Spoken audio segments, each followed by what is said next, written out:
बघितलं तर फक्त 17,000 मतं आहे, म्हणजे 17,000 मतं एका MP साठी आहे. तर सरकारचा प्रयत्न असा होता की डिलिमिटेशन हे होणं अत्यंत आवश्यक आहे आणि जागा वाढवून आपण जागा अनेक वर्षांमध्ये वाढलेल्या नाहीत, 30 ते 40 वर्षांमध्ये, 40 वर्षांमध्ये, 40-50 वर्षांमध्ये. त्यामुळं या जागा वाढवू, आपण मतदारसंघ थोडे छोटे करावे. आणि सरकारचा उद्देश असा काय नव्हता की दक्षिणेच्या राज्यांवर अन्याय करायचा. कारण त्याने अशी भूमिका घेतली की जर जागा वाढल्या,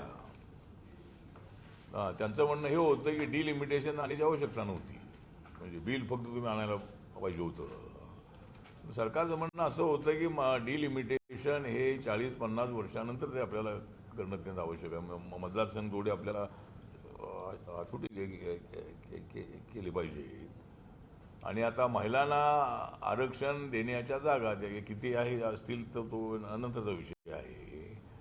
पण महिलांना जागा देताना डिलिमिटेशन आवश्यक आहे का? कोणते मतदारसंघ रिझर्व करायचे, कोणते मतदारसंघ जनरल ठेवायचे, कोणते मतदारसंघ शेड्यूल कास्टच्या महिलांसाठी ठेवायचे, कोणते मतदारसंघ शेड्यूल ट्राईबच्या महिलांसाठी ठेवायचे, यासाठी डिलिमिटेशनची आवश्यकता होती. त्यामुळं या बिलासोबत डिलिमिटेशनचा मुद्दासुद्धा किंवा ते बिलसुद्धा त्यामध्ये आणण्यात आलं. आणि सरकारचा प्रयत्न असा होता की 273 एवढ्या जागा महिलांसाठी वाढवायच्या. आणि आता ज्या 543 जागा आहेत त्याच्यामध्ये प्लस झाल्या 273, तर त्या 816 होतात.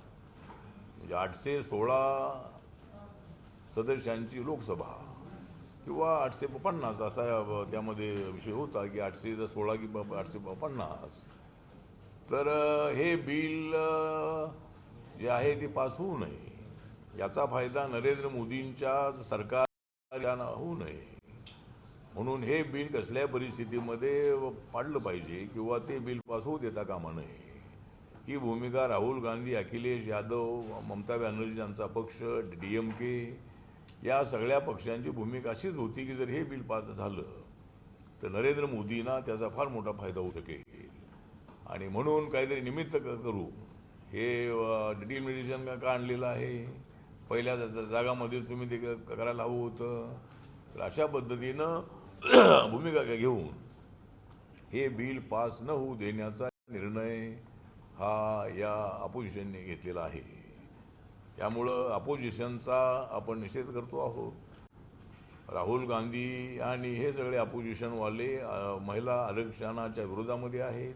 ठीक आहे, त्यांनी मागच्या वेळेला 23 मध्ये सगळ्या पक्षांनी त्याला पाठिंबा दिला आणि एक मताने बिल पास झालं.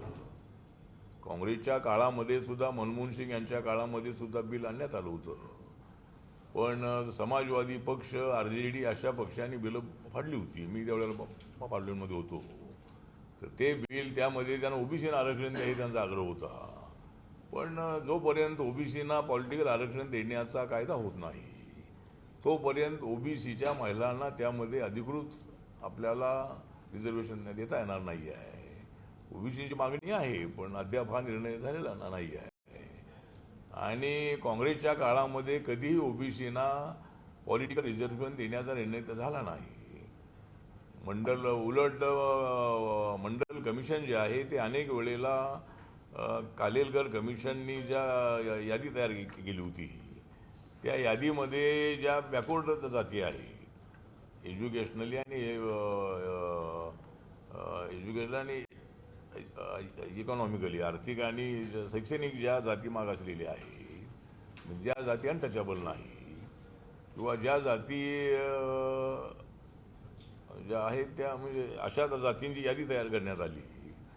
आणि त्या जातीमध्ये माळी आहेत, कुणबी आहेत, अशा अनेक जाती आहेत. त्याच्यामध्ये या अनेक जाती आहेत. आणि मुस्लिम समाजाच्या जवळजवळ 80% जाती त्याच्यामध्ये आहेत. मुस्लिम समाजातल्या ज्या अनेक जाती आहेत, जुला आहे, बनकर आहे किंवा अशा अनेक जाती ज्या आहेत त्या मुस्लिम पॉप्युलेशनच्या 80% जाती या OBCच्या यादीमध्ये आहेत. त्यामुळं मुस्लिम समाजाला आरक्षण द्या ही मागणी हास्यास्पद आहे. मुस्लिम समाजाच्या बाजूने मी ठोस भूमिका अनेक वेळेला घेतलेली आहे. पण जे देता येत नाही ते द्या अशी मागणी हे करत आहेत. म्हणजे अखिलेश यादव म्हणतात मुस्लिमांना आरक्षण द्या, म्हणजे धर्माच्या आधारावर आरक्षण देता येत नाही अशी तरतूद संविधानामध्ये आहे. आणि SC STचं आरक्षण हे धर्माच्या आधारावर नाही आहे, ते अनटचॅबिलिटी आणि आणि डोंगर कपारीमध्ये राहणारे लोक, आदिवासी म्हणून त्यांना हे आरक्षण मिळालेलं आहे. ते हिंदू आहेत म्हणून त्यांना मिळालेलं नाही आहे. त्यामुळे धर्माच्या आधारावर आरक्षण देता येत नाही. पण मुस्लिम जाती आणि हिंदू जाती आहे या OBC मध्ये आलेल्याच आहे, त्यांना ते आरक्षण नाहीच आहे. आणि ज्यांना मुस्लिम महिलांना तिकीट द्यायचं आहे त्यांना अधिकार आहे कुठल्या महिलांना तिकीट द्यायचं. म्हणजे महिला मतदारसंघ रिझर्व झाला की त्या ठिकाणी कुठल्या जातीच्या महिलेला द्यायचं. त्याला दलित महिला ते देऊ शकतात, आदिवासी महिलेलाही देऊ शकतात, मुस्लिम महिलेला देऊ शकतात, किंवा कुठल्याही जातीच्या धर्माच्या महिलेला ती पार्टी तिकीट देऊ शकते. त्या ठिकाणी ती काय अडचण नाही. ती जर मुस्लिम बाई असेल तर तिला उभं राहता येणार नाही असं अजिबात नाही कायद्यामध्ये. त्यामुळं हे बिल मुद्दाम हे फेल करण्यात आलेलं आहे. हे या बिलाला विरोध करून महिलांचं फार मोठं नुकसान केलेलं आहे. आणि एक आठवण करून देतो की बाबासाहेब आंबेडकर साहेब ज्या वेळेला पंडित जवाहरलाल नेहरूंच्या मंत्रिमंडळामध्ये लॉ मिनिस्टर होते त्यावेळेला बाबासाहेबांनी हिंदू कोड बिल आणलं होतं. आणि ते बिल यासाठी होतं की ब्राह्मण महिला असतील, मराठा महिला असतील, किंवा इतर जाती धर्माच्या कुठल्याही महिला असतील, त्या महिलांवर मोठा अन्याय होतो आहे. महिलांनी शिक्षण घेऊ नये, महिलांनी गावात जाऊ नये. महिला म्हणजे अशा जे अनेक ज्या ट्रेडिशनल जी बंधनं होती त्याच्या विरोधामध्ये बाबासाहेबांनी हिंदू कोड बनवलं होतं. महिलांना प्रॉपर्टीमध्ये हिस्सा मिळाला पाहिजे हे त्यामध्ये होतं. एवढंच नव्हे तर महिलांना रिझर्वेशनही मिळालं पाहिजे हाही मुद्दा त्यामध्ये होता. पण हे बिल त्यावेळेला संसदेने त्यावेळेला नाकारलं.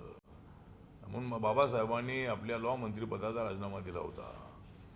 त्यामुळं बाबासाहेब आंबेडकर हे महिलांच्या बाजूनं सातत्यानं उभे राहिलेले आहेत. 50% महिलांचं पॉप्युलेशन आहे. आणि या महिलांच्या मतावर आम्ही सगळे सत्तेवर येतो आहोत. बाकीचे मतं आहेत पण महिलांच्या मतावर आम्ही सत्तेवर येतो आहोत. त्यामुळं महिलांवर मोठा अन्याय झालेला आहे. त्यामुळं आता अडचण अशी आहे की 2/3 मेजॉरिटी असल्याशिवाय हे बिल पास होत नाही. आणि सध्या आमच्याकडे 2/3 मेजॉरिटी नाही. आणि सगळे अपोजिशन हेच ठरवून हे पाप केलेलं आहे. हे सगळे लोक पापी लोक आहे. या लोकांनी, राहुल गांधी आणि या लोकांनी जाणीवपूर्वक आणि डिलिमिटेशनला विरोध काय करण्याची आवश्यकता आहे. जागा वाढत असतील, एवढे मोठे मतदारसंघ आहेत, त्याचे एकाचे 2-2 मतदारसंघ होतील अनेक ठिकाणी. आणि त्याच प्रपोर्शनेटमध्ये विधानसभा वाढणार आहेत. आता आपल्या 288 विधानसभा आहेत, त्या 388, 370-75 किंवा त्या 1/3 प्रमाण होतील. आणि दक्षिणेच्या लोकांचं म्हणणं असं आहे की उत्तरेच्या जागा वाढतील. पण त्यांच्या लक्षात येत नाही आहे की सध्या उत्तरेच्या जागा जास्तच आहेत. उत्तर प्रदेश हा सर्वात मोठं राज्य आहे, त्या ठिकाणी 80 जागा आहेत. बिहार मोठं राज्य आहे, महाराष्ट्र मोठं राज्य आहे, वेस्ट बेंगॉल मोठं राज्य आहे. तर अशा राज्यामध्ये जागा जास्त आहे, दिवस खरी आहे. आता जे जास्त आहेत, आता ज्या वेळेला उत्तरेच्या वाढणार आहे त्यावेळेला दक्षिणेच्या वाढणार आहेत. पण मुद्दाम असा इश्यू करण्यात आला की आमच्या जागा कमी होतील. जागा कमी होण्याचा विषयच येत नाही आहे. सध्या जेवढ्या जागा आहेत, आता तामिळनाडूमध्ये 39 जागा आहेत, तर ते 39 जागामध्ये 1/3 जागा त्या ठिकाणी वाढणारच आहेत. 1/3 जागा ज्या आहे त्या ठिकाणी वाढणारच आहे. त्यामुळं तुमच्या जागा वाढणार नाहीत आणि इकडच्या वाढणार असं नाही आहे. तर असं असतानाही आमच्या जागा कमी होतील अशा पद्धतीनं चुकीच्या पद्धतीनं त्याचा एक विपर्यास करण्यात आला आणि हे बिल फेल करण्यात आलेलं आहे. रिपब्लिकन पार्टी ऑफ इंडियाच्या वतीने देशभरामध्ये आणि महाराष्ट्रामध्येही या काँग्रेस आणि अपोजिशनने घेतलेल्या निर्णयाच्या विरोधामध्ये त्या ठिकाणी असंतोष व्यक्त करण्यात येणार आहे. ठिकठिकाणी कार्यकर्त्यांनी आंदोलन करावं असं माझं सगळ्यांना आव्हान आहे. या महिलांवर फार मोठा अन्याय आहे. महाराष्ट्रामध्ये आणि देशामध्ये पण अनेक ठिकाणी आपला पक्ष सध्या 28 राज्यामध्ये काम करतो आहे त्यानंतर 8 केंद्रशासित प्रदेशामध्ये आपल्या पक्षाच्या कमिटी आहेत. अंदमान निकोबार असेल, लक्षद्वीप असेल, दादरा नगर हवेली असेल, दीव दमन असेल किंवा सर्व जे युटी आहेत आणि नॉर्थ ईस्टमध्ये सर्व राज्यामध्ये मेघालय असेल, मिझोराम असेल, आसाम असेल, त्रिपुरा असेल, सिक्कीम असेल, अरुणाचल प्रदेश असेल, नागालँड असेल, मणिपूर असेल, या सर्व राज्यामध्ये आपल्या गटाच्या किंवा आपल्या RPIच्या शाखा त्या ठिकाणी आहेत. आणि सध्या रिपब्लिकन पार्टी ऑफ इंडिया जो आपला आहे तो 2 राज्यामध्ये रेकग्नाइज आहे. नागालँडमध्ये आणि मणिपूरमध्ये आपला पक्ष रेकग्नाइज आहे. अजून 2 राज्यामध्ये जर आपल्याला मान्यता मिळाली तर नॅशनल मान्यता आपल्या पक्षाला मिळेल. आणि माझा प्रयत्न असा आहे गेल्या पुढच्या 5 वर्षाच्या आतमध्ये रिपब्लिकन पक्षाला राष्ट्रीय मान्यता मिळवून द्यायची असा आपला प्रयत्न आहे. आणि जर आपल्याला राष्ट्रीय मान्यता मिळाली तर आपला पक्ष देशामध्ये 4थ्या नंबरच्या पक्षाचा सन्मान आपल्याला मिळेल. सध्या देशामध्ये BJP नंबर 1ला आहे, काँग्रेस नंबर 2ला आहे आणि 3 नंबरला आम आदमी पार्टी आहे, 4 नंबरला आपल्या समाजवादी पार्टी आहे. बहुजन समाज पार्टीचं राष्ट्रीय मान्यता मला वाटतं सध्या त्यांच्याकडे नाही आहे. त्यामुळं आपला पक्ष छोटा असला तरी आपला पक्ष देशामध्ये रेकग्नाइज होऊ शकतो. आणि आपल्या पक्षाला गन्ना किसान सिम्बॉल मिळालेला आहे. आणि गन्ना किसान हे शेतकऱ्यांना आवडणाऱ्या पद्धतीचे सिम्बॉल आहे.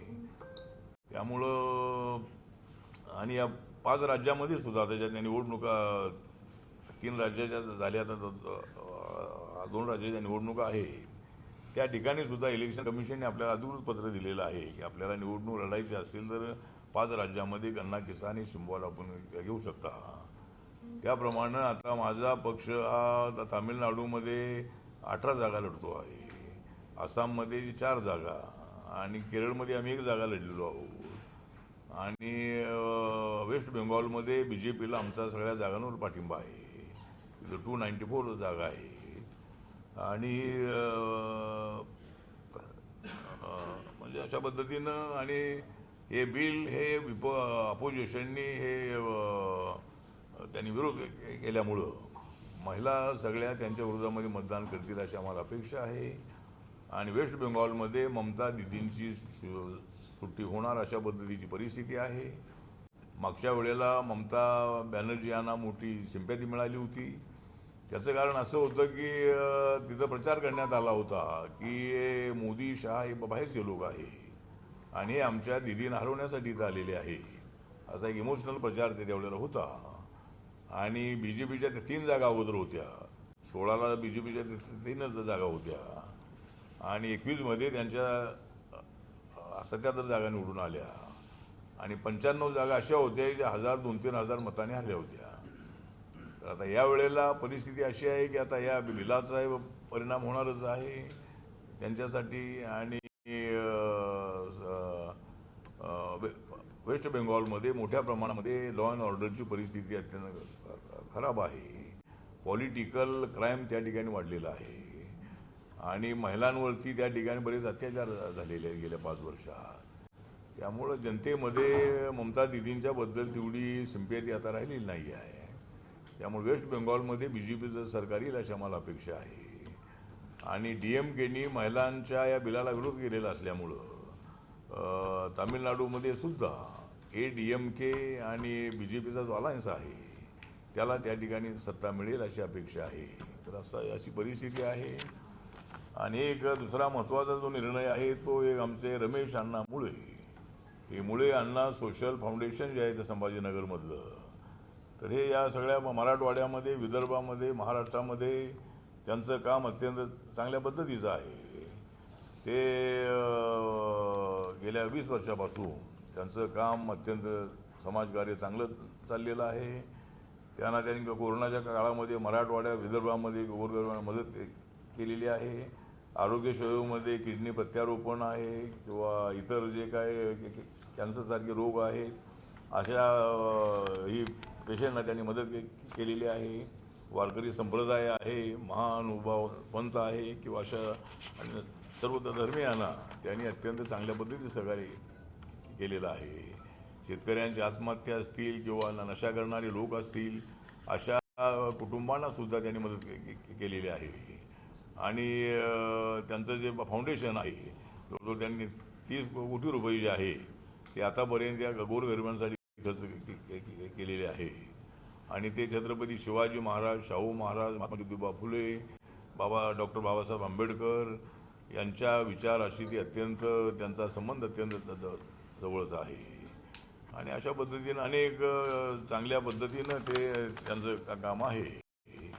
त्यामुळं ते मला त्यांचा संपर्क माझा गेल्या 2-3 वर्षापासून आहे.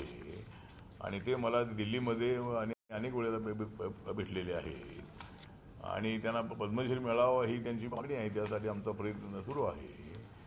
पण महत्त्वाचा निर्णय हा आहे की त्यांनी माझ्यासमोर इच्छा व्यक्त केलेली आहे की मला बाबासाहेबांच्या विचाराचा जो रिपब्लिकन पक्ष आहे त्या पक्षामध्ये यायचं आहे.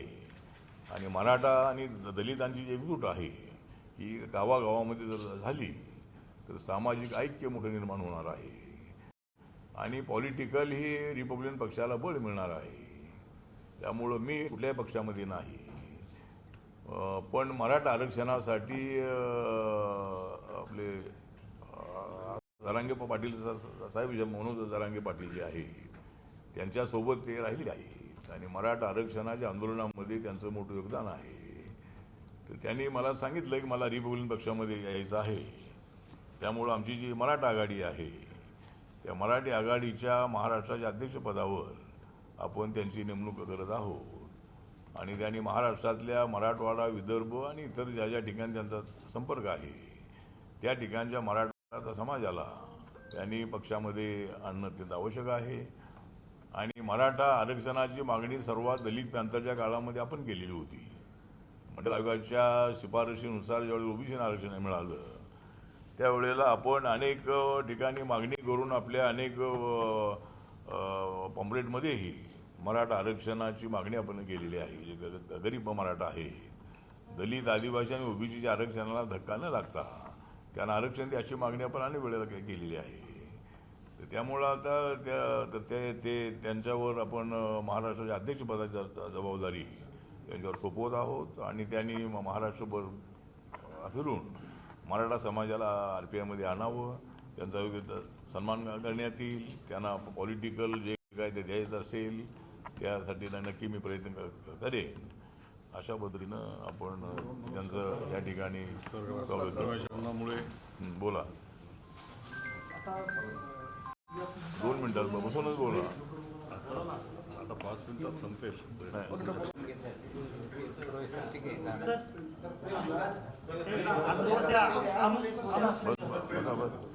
अनुसूचित जातीच्या संदर्भामध्ये सध्या जो वाद चालू आहे, अनुसूचित जातीमध्ये उपवर्गीकरणामुळे जो सध्या वाद सुरू आहे राज्यावरती, वाद सुरू आहे. एक तर त्यामध्ये आता असं आहे की पूर्वी कोर्टाने सांगितलं, पूर्वी आंध्रामध्ये माला मादिगा या 2 कम्युनिटी आहेत.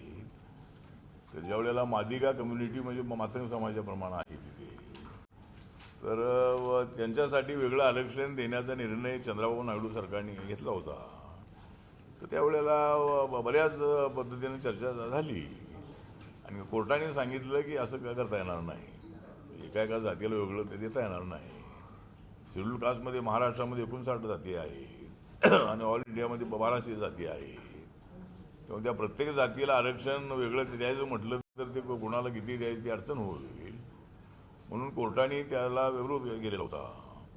पण अलीकडे सुप्रीम कोर्टाने सांगितलेलं आहे की ज्या राज्याला हे करायचं असेल, काय आपलं काय म्हणतं उपवर्गीकरण जे कॅटेगरायझेशन जे आहे ते करायचं असेल तर त्यांनी करावं अशा पद्धतीचा सुप्रीम कोर्टाचं जजमेंट आहे. त्याप्रमाणे महाराष्ट्र सरकारने कमिटी नेमलेली आहे. आता त्या कमिटीचा रिपोर्ट काय होतो बघूया. पण RPIची भूमिका अशी आहे की इतर जातींवरती अन्याय होऊ नये. पण ते करत असताना जो बौद्ध समाज आहे, ज्या समाजामध्ये शिक्षणाचं प्रमाण मोठं आहे, त्या समाजावरती सुद्धा अन्याय होऊ नये.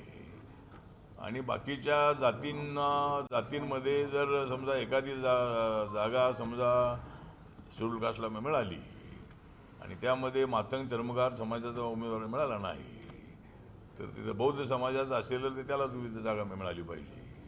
ती जागा जनरलला जाऊ नये. पण आता रिपोर्ट काय येतो बघूया. पण आरपीआयची भूमिका अशी आहे की आम्ही बाबासाहेबांचा पक्ष हा सगळ्या जाती धर्माचा पक्ष आहे. सगळ्या शेड्यूल कास्टला एकत्र आणणं ही त्यांची भूमिका आहे. इतर जातीवर अन्याय होऊ नये अशी आमची भूमिका आहे. पण बौद्ध समाजाचंही म्हणणं असं आहे की कॅटेगरायझेशनमुळं समाजामध्ये फूट पडेल असं त्यांचं म्हणणं आहे. तर आता या सगळ्या बाबीचा कमिटी विचार करेल आणि त्यांचा रिपोर्ट काय येतो तो बघूया आपण. म्हणजे कशा पद्धतीनं ती कमिटी तर सांगणार आहे. 59 जातींना कसं आरक्षण द्यायचं तर हे सगळं आता हे आहे. तर त्यामुळे बघूया काय होतं. नाही, जेव्हा एखादी रिक्रुटमेंट असते, जेव्हा रिक्रुटमेंट असते एखाद्या पदासाठी, तर तिथं मेरिट वाईज घेतात का जाती वाईज घेतात? नाही घेतात, मेरिटवरतीच घेतात. पण आता मेरिटवर घेतात. पण आता समजा शेड्यूल कास्ट जर आरक्षण आहे तर ते शेड्यूल कास्टलाच मिळालं पाहिजे. ते जनरलला जाता काय कामा नाही. नाही, शेड्यूल SC मध्ये मेरिटचा असेल जो उमेदवार, SC कॅटेगरीमध्ये मेरिटचा उमेदवार असला त्यालाच घेतील ना 59 जातीपैकी. नाही घेतील ना. मग आता तर त्याप्रमाणे घेतातच ना. मग जे आता जे उपवर्गीकरण आहे तर त्या संदर्भात काय मत आहे तुमचं? नाही मत म्हणजे आता ते काय रिपोर्ट येतो बघूया त्याचा काय रिपोर्ट आल्यावर रिपोर्ट न म्हणजे रिपोर्ट त्यांचा आता काय येतो. रिपोर्ट न येता लोकांच्या सूचना मागवल्या, हरकती मागवल्या. ठीक आहे ना. म्हणजे सरकार हे उलट चालतंय काय? नाही याच्यामध्ये घोडे कार्यक्रम सुरू आहे सरकारचा. नाही आपण त्या सरकारची पाठिंबा देतात. आपण सरकारमध्येच आहेत आपण आणि त्या सरकारचा आपण पाठिंबा देतात. त्या सरकारच्या भूमिकांना पाठिंबा देतात. म्हणजे नाही, त्यांचं असं म्हणणं आहे की सार्वजनिक रिपोर्ट केलेला नाही. रिपोर्ट सार्वजनिक कशाच्या मागवायच्या? नाही रिपोर्ट सार्वजनिक केला म्हणजे रिपोर्ट आल्यानंतर तो होईल ना नंतर. गव्हर्नमेंटकडे रिपोर्ट त्यांनी दिला नाही त्याचा रिपोर्ट सार्वजनिक न करता लोकांना काहीच त्याच्यात माहित नाही रिपोर्ट आहे काय कशाचा, तरी सूचना मागवल्या. कशावर सूचना द्यायच्या? नाही रिपोर्ट आंबेडकर जयंतीच्याच काळात सूचना मागवल्या त्यांनी. मला ते म्हणजे माहित लोकांनी नाही. जयंती साजरी न करता रिपोर्ट भरत बसावे किंवा सूचना द्याव्या. नाही म्हणजे आता सूचना त्यांनी नंतर कशा मागितल्या माहीत नाही की त्या समितीने रिपोर्ट देण्याच्या अगोदर सूचना मागवायला लागतात की तुमचं म्हणणं काय आहे, प्रत्येक जातीचं म्हणणं काय आहे ते त्याने अगोदर ऐकून घेणं आवश्यक होतं. आता सूचना कशा मागितली मला माहीत नाही. 30 तारखेपर्यंत सूचना मागितली. पण रिपोर्ट तरी आता जर सूचना मागितल्या असतील तर त्याचा विचार सरकार करेल. म्हणजे शासन जेव्हा त्याला विरोध केला त्याने तारीख वाढवली. त्याने आंबेडकरी चळवळीतून जेव्हा विरोध झाला तेव्हा तारीख वाढवली. त्यांनी आंबेडकर जयंतीमध्ये त्यांनी सूचना मागवल्या होत्या. 15 तारीख शेवट होती कालची. ठीक आहे सूचना आता मागितल्या त्या अगोदर मागायला पाहिजे. मुद्दामून करताय असं वाटत नाही का? हे जातीमध्ये भांडणं लावणं, SC मध्ये फूट पाडण्यासाठी. जशी मोदी जेव्हा पश्चिम बंगालमध्ये हारत होते त्यामुळे त्यांनी महिला आरक्षणाचा मुद्दा समोर केला. त्यांना माहित होतं की आपलं 2/3 मतदानच नाहीये. नाही भांडणं लावण्याचा विषय नाही. याच्यामध्ये काय सगळ्यांची मागणी आहे ना. आमचा तो भाषण करतो. SC STच्या जागा भरायच्या नाही. SC STच्या आतापर्यंत किती जागा भरल्या शासनाने ते दाखवा. त्याचा रिपोर्ट हे एक प्रश्न विचार ना. आता एवढं बोलत बसतो नाही तिथं तू जे सांगतो हे जर ज्या पद्धतीनं शेड्यूल कास्टच्या लोकांना अनेक वेळेला त्या ठिकाणी कॅन्डिडेट मिळाला नाही म्हणून जनरलला जागा गेलेली आहे. एवढ्याला शेड्यूल कास्टची मागणी केलेली आहे की आमच्या जागा आम्हाला मिळाल्या पाहिजे. त्यामुळं प्रत्येक जातीमध्ये सगळ्यांचं म्हणणं असं आहे बाबा आम्हाला त्याचा फायदा झाला पाहिजे असं अनेक जातीचं म्हणणं आहे. म्हणजे इतर जर बाबासाहेबांची मुवमेंट चालवायची असेल आपल्याला तर सगळ्या जातीचा विचार करणं आवश्यक आहे. भांडणं लावण्याचा विषय नाही आहे. इथं सगळ्या जातीचं म्हणणं आहे की आम्हाला त्या जागेचा फायदा झाला पाहिजे. मातंग समाजाचं म्हणणं आहे की आम्हाला जागा मिळाव्यात पण त्यासाठी मातंग समाजाने शिक्षणाच्या प्रमाणामध्ये वाढ करणं आवश्यक आहे. त्यांना कसं शिक्षण दिलं जाईल, त्यांच्यामध्ये कसे मेरिटमध्ये लोक येतील यासाठी शासनाचा प्रयत्न होणं आवश्यक आहे आणि समाजाचा प्रयत्न होणं आवश्यक आहे. त्यामुळे सगळ्या जातींना काही मिळू नये असं आमचं बौद्ध समाजाचं म्हणणं नाही आहे. पण त्या 59 जातींना देणार कसं बघूया आता काय होतं. काल पंतप्रधान मोदी यांचं भाषण झालं. त्या भाषणामध्ये अनेक वेळा त्यांनी काँग्रेसचा उल्लेख केला. याच्यावर संजय राऊत असं म्हटले की मोदींच्या नसानसामध्ये काँग्रेस आहे. नाही मोदींच्या नसानसामध्ये काँग्रेस आहे, पण संजय राऊत यांच्या मतामध्ये काँग्रेस आहे. त्यामुळं काँग्रेस जी आहे ती आता काँग्रेस पक्ष जो आहे त्या पद्धतीनं त्यांनी त्यांची भूमिका ती मांडत असतात. काँग्रेसवाले यांच्यावर आरोप करतात ते त्यांच्याबद्दल आपली भूमिका मांडतात. त्यामुळं काँग्रेसने एवढ्या मोठ्या प्रमाणामध्ये घात केलेला आहे, त्यामुळे त्यांनी आपली भूमिका मांडलेली आहे.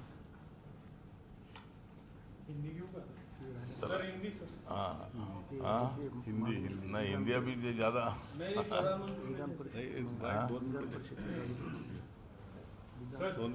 तो दुसरा जो विषय आहे तो मागच्या वेळेला देवेंद्र फडणवीस साहेबांशी आपली चर्चा झालेली आहे आणि रिपब्लिकन पक्षाला एक MLC, त्यानंतर 1 किंवा 2 महामंडळाचे अध्यक्षपद, त्यानंतर काय अनेक जिल्ह्याला 1 किंवा 2 महामंडळ मिळतील मेंबर, अशा पद्धतीनं आपण देऊ असं ते त्यांनी सांगितलेलं आहे.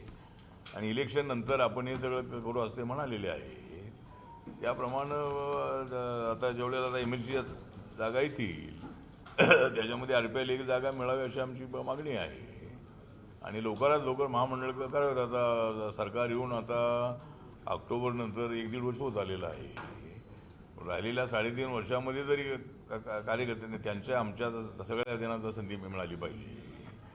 आणि गेली मी अनेक 30-35 वर्ष बघतो काँग्रेसची सरकार होती त्यावेळेला असंच होतं की मंत्री झाले की ते बाकीच्यांना म्हणजे काँग्रेस राष्ट्रवादीचे सरकार असताना अनेक वेळेला कमिट्या तर झाल्याच नाही. हे मंडळ कुणाला द्यायचं, ते मंडळ कुणाला द्यायचं, कार्यकर्त्यांना संधी मिळाली पाहिजे आणि आपल्या रिपब्लिकन पक्षाला संधी मिळाली पाहिजे. आणि RPIला महाराष्ट्रामध्ये मात्र जागा ते दिल्या जात नाहीत. अनेक वेळेला महापालिकेमध्ये तर आमच्यावर अन्याय झाला आहे, कारण BJPकडे एवढी लोकांची गर्दी झालेली आहे, त्याच्यातून त्यांना बाहेर पडणं अत्यंत अडचणीचं झालेलं आहे. आणि त्यामुळं रिपब्लिकन पक्षाला एखादी जागासुद्धा देण्यापर्यंत काय BJP आली नाही. पण आम्हाला पक्षाला आम्हाला काहीतरी जागा मिळणार, म्हणजे आता काही विषय नाही, तो 5 वर्षांतर इलेक्शन आहेत आता. पण रिपब्लिकन पक्षाला विधानसभेच्या लोकसभेच्या जागा मिळाल्या पाहिजे. महाराष्ट्रामध्ये जर आम्हाला 2 जागा आमच्या लोकसभेला निवडून आल्या तर महाराष्ट्रामध्ये आपला पक्ष रिकग्नाइज होईल.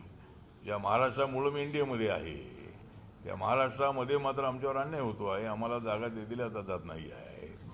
पण इतर राज्यामध्ये बिहारमध्ये UPमध्ये जे मित्रपक्ष आहे त्या सगळ्या मित्रपक्षांना जागा दिल्या जातात. इथं मित्रपक्षांना एकनाथ शिंदे साहेबांना आणि अजितदादा पवार यांचा, आपल्याला सुनेत्रा पवारांचा जो NCP आहे त्यांना जागा देतात, पण आम्हाला जागा देत नाही आहेत. त्यामुळं आम्हाला जागा काय आमच्या ताकदीप्रमाणे आम्हाला जागा द्या, फार जागा आम्ही मागत नाही. पण ज्या महाराष्ट्रातून मी दिल्लीमध्ये 3 वेळेला मी राज्यसभेवर आहे, तर त्या महाराष्ट्रामध्ये तर आमचा पक्ष रेकग्नाइज झाला पाहिजे. आता 12-13 आमदार निवडून आल्याशिवाय पक्ष रेकग्नाइज होत नाही. तेवढे आमदार काही निवडून येणार नाही, पण 2 खासदार निवडून येऊ शकतात. त्यामुळं 2-3 जागा जर आम्हाला दिल्या लोकसभेच्या, आता अजून वेळ पुढं आहे, पण महाराष्ट्रामध्ये पक्ष आपला रेकग्नाइज झाला पाहिजे. आणि आता सध्या आपल्या पक्षामध्ये माझा सगळ्यांना आव्हान आहे की रिपब्लिकन पक्षाचं संपूर्ण ऐक्य जे आहे ते होईल की नाही तर सांगता येत नाही आहे. कारण माननीय बाळासाहेब आंबेडकर जोपर्यंत निर्णय घेत नाही ते शक्य नाही आहे. पण जर ते शक्य नसेल तर बाकीच्या छोट्या मोठ्या गटांनी आपल्या RPIमध्ये यावं. आपला पक्ष नॅशनल रेकग्नाइज होण्याच्या दिशेने पुढे चाललेला आहे. त्यामुळं मध्यंतरी आपल्या जोगेंद्र कवाडे सरांच्या सोबत अनेक वर्ष राहिलेले मिलिंद सुर्वे यांचा एक गट होता, महाराष्ट्र पीपल्स रिपब्लिकन पार्टी. तर त्यांनी आपली पार्टी बरखास्त केलेली आहे आणि तो आपल्या पक्षामध्ये सगळ्या गटाचा आलेला आहे. त्यानंतर अनेक जे छोटे मोठे गट आहे त्यांनी आपल्या पक्षात यावं अशा पद्धतीची आपली सूचना आहे. चला. 6 मध्ये MLC आहे का? 6 मध्ये MLC आहे.